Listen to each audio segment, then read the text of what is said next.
Sino ang tulog? Magandang araw po sa inyo. Kape at pandasal na po tayo. Ito po si Cardinal Chito Tagle.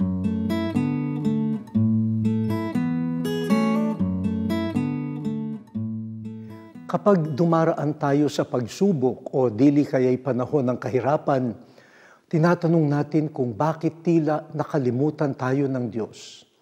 Sasabihin pa natin, gumising ka Panginoon. Hindi mo ba nakikita ang pagdurusa ko?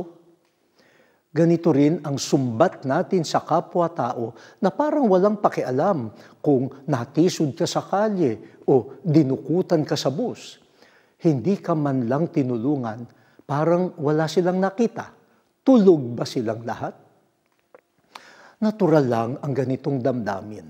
Gusto natin gising ang Diyos at ibang tao para tulungan tayo. Pero gising ba rin tayo kung ibang tao ang nangangailangan? Gising ba tayo para mamasdan ang magigiting at masisipag na tao sa paligid natin? Gising ba tayo para makita ang presensya ng Diyos? Gising ba tayo para pasalamatan ng Diyos sa kabutihang ginagawa niya sa atin?